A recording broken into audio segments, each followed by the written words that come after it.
Hello and welcome to another Wards Editorial Roundtable. I'm Tom Murphy and we are going to be talking about Ward's 10 best engines for 2019. You may have watched the first segment where we talked about the winners, and now we're going to talk a bit about those engines and propulsion systems that were very close but didn't make the list. So this is a chance for us to cry in our beer, as we say. And I've got some of the judges from 10 Best Engines here to discuss. And to my left is Drew Winter, Steve Finlay, James Amond, and Bob Gritzinger. So let's kick it off. And I'll start by just kind of talking in general terms about the competition. We had 34 nominees this year, and just so you know, we only look at the all-new or significantly improved powertrains. That's gasoline engines, diesel engines, hydrogen-fueled, hydrogen-powered fuel cells, all electrics, hybrid electrics, plug-in hybrids, battery electrics. So in this year's competition, we had 4 V8s, we had 8 6-cylinder engines, we had 17 4-cylinder engines, we had 15 powertrains that were electrified in one form or another, 7 hybrids, 15 turbocharged engines, 5 EVs, 1 supercharged engine, which was the Hemi Hellcat V8, and also the one fuel cell vehicle. So let's kick it off here. As we kind of talk about the number 11 engines on down, these are the ones that were so close, but just didn't get the votes or somehow got nudged out by other powertrains. So the Honda Civic Type R, this was a return winner. It was on the list last year, and it was so close to making it this year. But we wanted to recognize something else this year.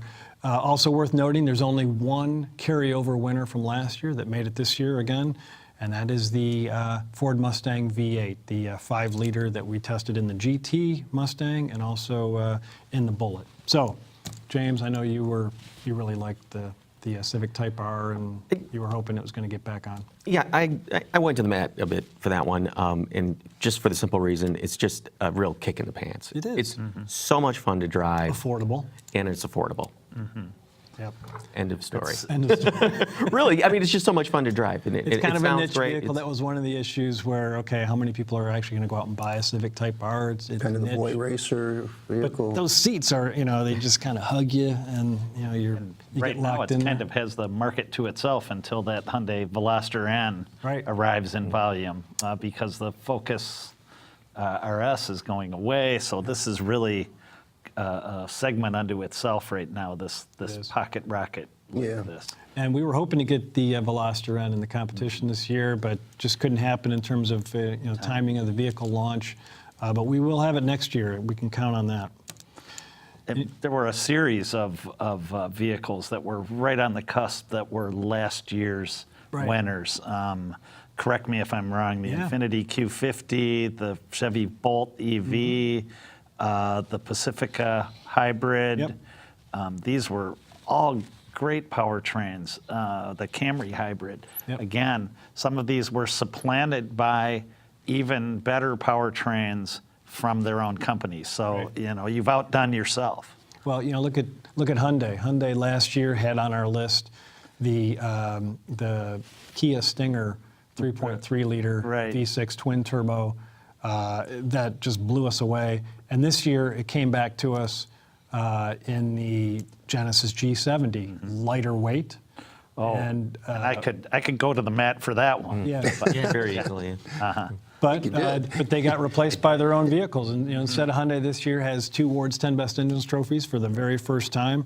One for the Kona EV and the other for the Nexo fuel cell vehicle. I just thought it was really interesting on the G70 how the character of that engine changed as it moved from the Kia into the Hyundai, a little more refined. The Genesis. Or to the Genesis, I'm sorry. From the Kia to the Genesis, it's just, it seems a bit more refined, a bit more gentlemanly. Different suspension systems, too. Right.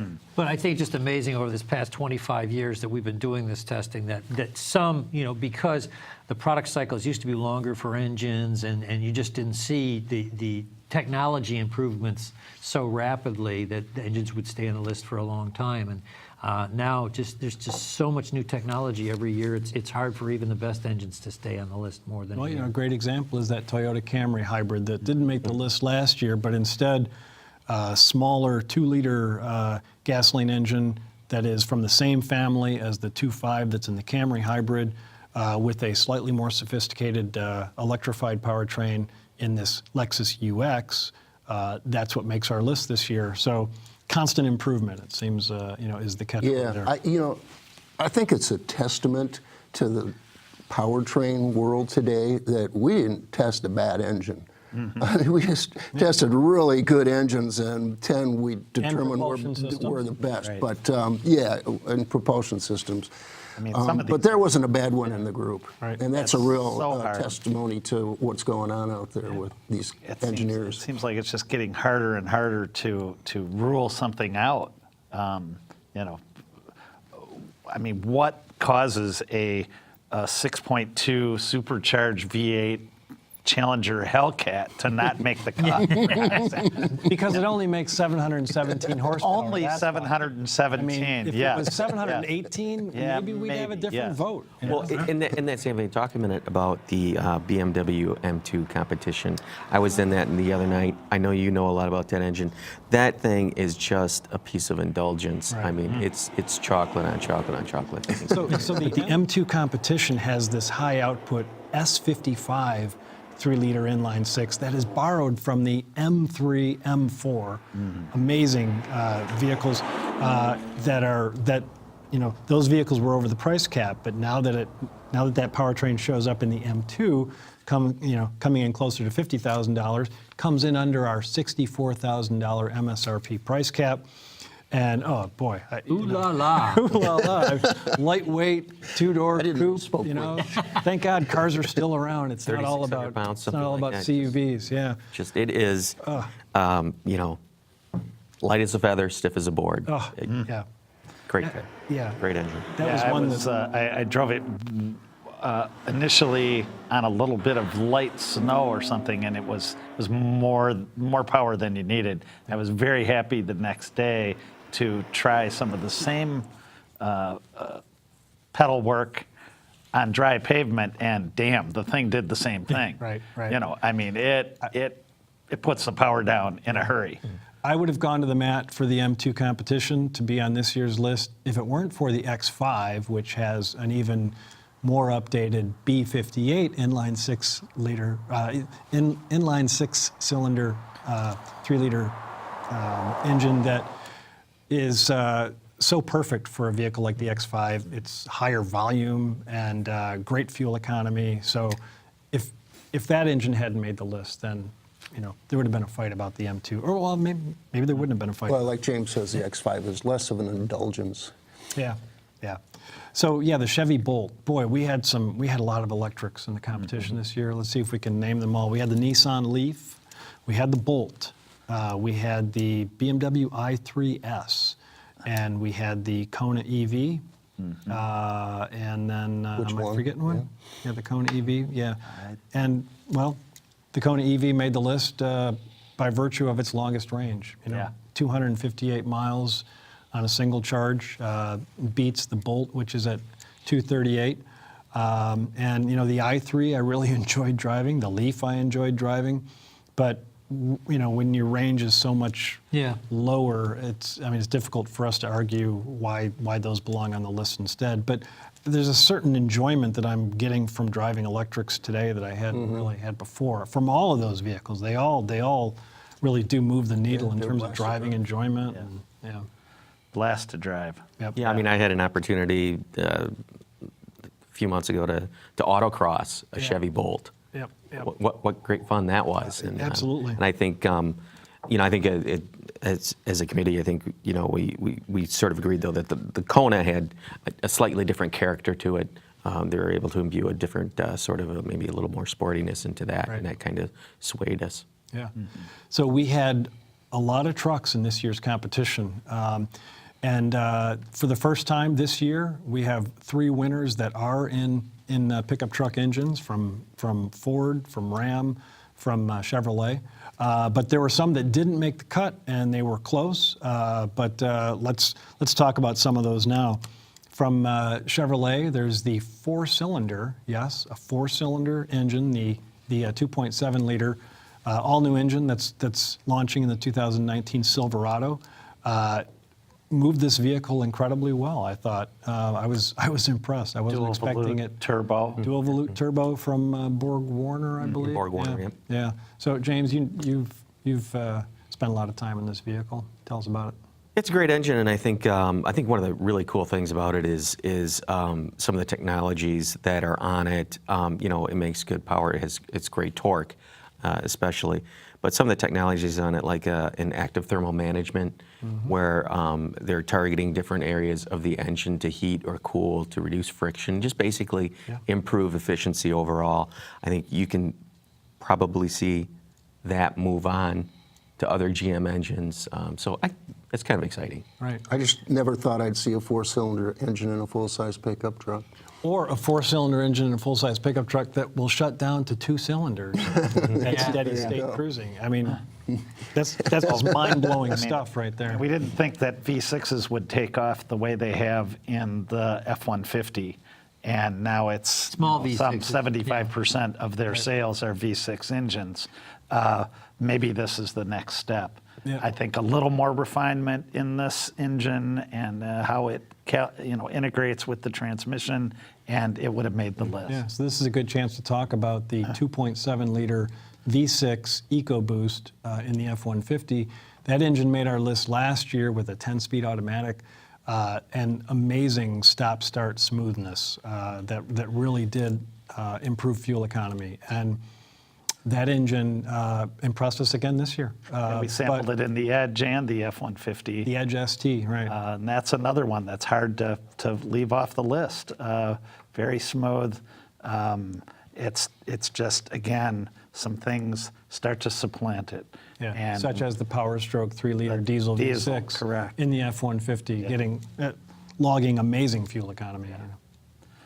And then, since we're talking trucks, we can talk a bit about the 48-volt mild hybrid stop-start system that Ram has baked into a whole bunch of their high-volume powertrains. In the case of the 3.6-liter Pentastar in the Ram 1500, that was a winner. But that similar 48-volt system has also been added to the Hemi, the 5.7-liter Hemi in the 1500, and then also wrapped into the four-cylinder turbo 2-liter in the Wrangler. So we experienced all three of those, and it was kind of difficult to decide which one was the most worthy. Ultimately, we picked the Pentastar because that was the best overall fuel economy, we thought. But the Hemi was, who would think that these old pushrod engines would still be going so strong? But you pair a 48-volt system that will immediately crank the engine from a standstill, and it's pretty impressive. It's almost like they get an organ transplant or something like that. Gives them, it gives them a few more years of life. Mm-hmm. Well, I like the Wrangler with the 2-liter turbo of 4. They really did that so that the Wrangler would be more of an everyday driver, that you could really kick it up on the highway and feel the engine doing what it's supposed to do other than off-roading. Although we did off-road in that vehicle, and I thought it obviously performed really well. I wasn't surprised at that, but just driving it on a highway was impressive. They've come a long way with the Wrangler in that regard. And I think we go with the Pentastar V6, and you look at some of the other applications. Obviously, the Hemi is a great engine with the 48-volt, but I think it kind of just boils down to refinement. In Exactly. The 6 compared to the 4 is much more refined. I think Wrangler customers are going to love the engine. But yeah, I think sort of it's a little rough around the edges than some of the others, but it's got all the I think a lot of power, and I think it'll work out. It works out great in the Wrangler application. Since we're talking about the 2-liter turbo, we can now fold in the other 2-liter turbos that we tested. There was a time when we were flush with 2-liter turbos, and now you see a lot more diverse powertrain directions, 48 volt here, or plug-in hybrids. We're not seeing quite as many 2-liter turbos, but this year we had the Mercedes C-Class, which is very nice package. We had the Cadillac XT4, great package. We had the BMW X2. Again, those are all updated 2-liter turbos. I found it difficult to separate one from the other. I mean, I like them all, but there was just so many other things on the list or in the hunt this year that I just found more compelling. But I do love the idea of luxury cars and compact CUVs using these high output 2-liter turbos. Well, I think they've really upped their game. All these engines are very good, but I think that very competent. But they're, to a point, at least the ones we tested were just, they didn't really stand out like they used to in terms of there's a lot of good engines in that category now. Yep. And when you're up against the variable compression turbo 2-liter, you really needed to stand out. That one stood out. These were all very strong and smooth, but little hiccups here and there take away a few points, and they don't quite make the cut. Right. Or you almost need a new disruptive technology in there. Yeah. So we are going to wrap it up now. We've kind of reached the end of our time limit today. But as we sign off, we're going to share a bit of news. We are changing the name of our competition. This is the 25th anniversary of the Ward's 10 Best Engines competition. And from today going forward, we're going to be referring to it as the Ward's 10 Best Engines and Propulsion Systems. So if you've been paying attention since 2001, you've known we've had a lot of electrified powertrains on the list. Battery electrics and hybrids and of course hydrogen fueled vehicles, plug-in hybrids, lots of electrification. So we feel it's time that we pay homage to all the different types of propulsion systems that are out there, being developed, in all the engine labs around the world. So we're going to continue testing them, but we are changing the name to include all of these propulsion systems that are so important. So thanks for tuning in.